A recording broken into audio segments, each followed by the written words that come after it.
A woman writes about a Christmas pageant that she saw some children perform. She said it got to the very end, and the shepherds and the wise men and the angels all exited the stage. And then Joseph and Mary and Jesus were alone, and Joseph made his way off the stage. Mary went to follow him, remembered something, turned back to the manger, picked up the baby Jesus by the foot, and headed off the stage. And the woman said that scene gave her a reflection that has stayed with her for life, reminding us that sometimes we can get so busy with Christmas activities that we can leave the Christ child behind. The church gives us opportunities during these upcoming days to reflect on the great gift that was given to us at Bethlehem. Our secular world was pretty much done celebrating Christmas at midnight, December the 25th, wasn't it? But in the church, we were just beginning. The Christmas season opened with the first Mass on the evening of December the 24th. And the Christmas season continues. This weekend, we celebrate the Feast of the Holy Family, Jesus, Mary, and Joseph. On New Year's this week, we celebrate the Feast of Mary, the Mother of God, which is a holy day of obligation. Next weekend, we celebrate the Feast of the Epiphany, with the coming of the Magi, the wise men. And the following weekend, January the 11th, is the Feast of the Baptism of Jesus, which is the close of the Christmas season. So the church provides us opportunities to reflect, to pray, to contemplate this great gift of the Christ child at Bethlehem. And the scriptures today offer us two lessons that I would like to leave with you. The first one is that God always keeps his promises.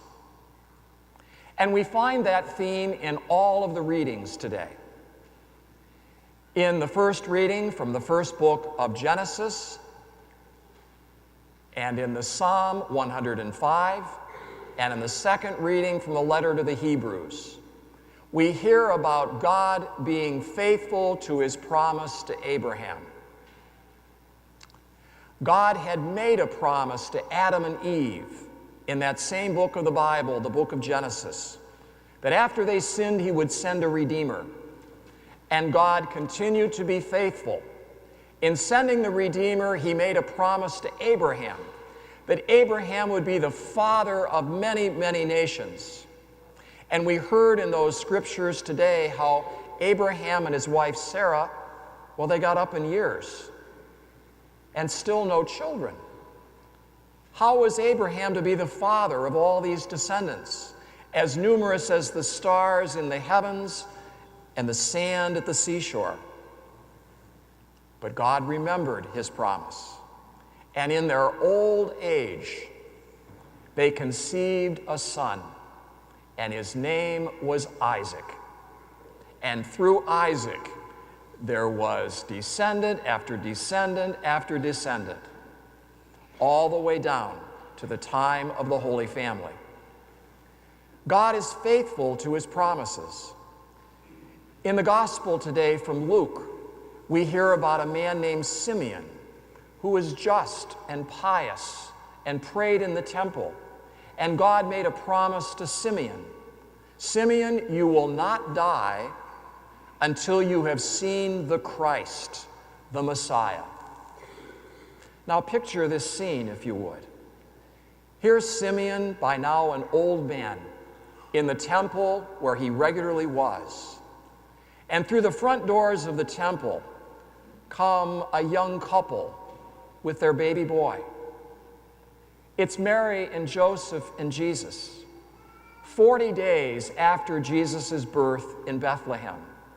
and being devout Jewish people, they followed the law and brought Jesus to the temple to present him to the Lord. And Simeon saw that couple. And he went over to Mary and Joseph and asked, "May I hold your baby?" And he looked at that baby Jesus. And he knew who it was he was holding. This was the Christ, the Anointed One, the Messiah. That's a very tender moment. The old man Simeon holding the Christ child in the presence of Mary and Joseph. I think of that scene so often when I baptize babies. We baptize a lot of babies here at St. Joseph's, and I'm very happy about that. And something that often happens at the end of the baptism is the parents ask me to hold their baby. And that's a very warm, tender moment. And they take a picture. Now, as the oldest of 6 children, I got very used to holding babies. But it's still a very wonderful moment. I picture that with Simeon and Mary and Joseph and the Christ child in Simeon's arms. Simeon knew at that moment that God had been faithful to his promise to him. And so Simeon gives us those beautiful lines. He says to the Lord, "Now you may dismiss your servant in peace, for you have kept your word.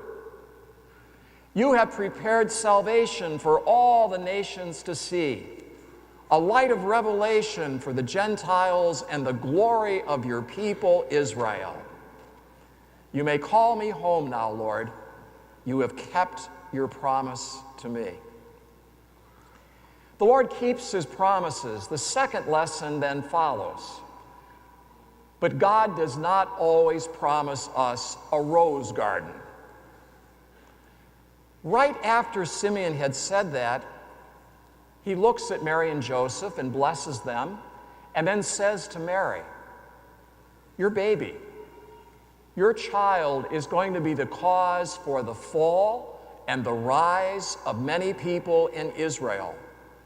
In fact, dear mother, a sword of sorrow will pierce your heart."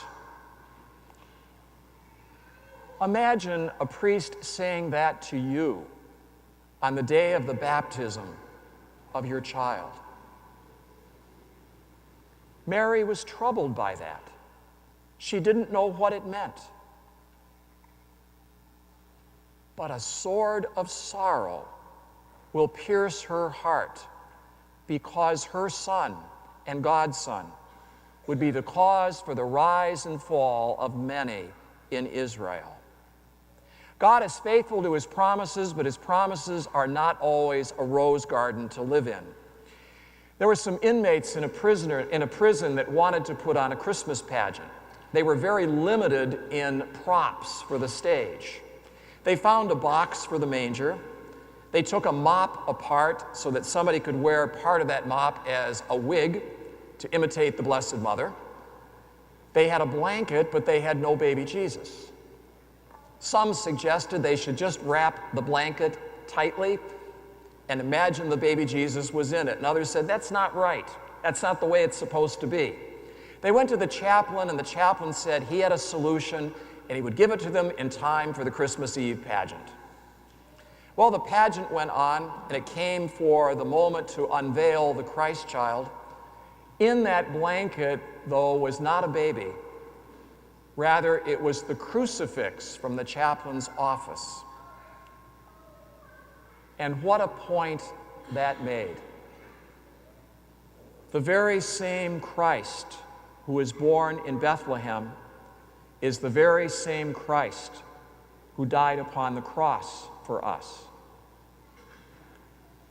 As the Christmas carol goes, he was born so that God and man be reconciled. Jesus was born in Bethlehem in order to die on the cross for our sins.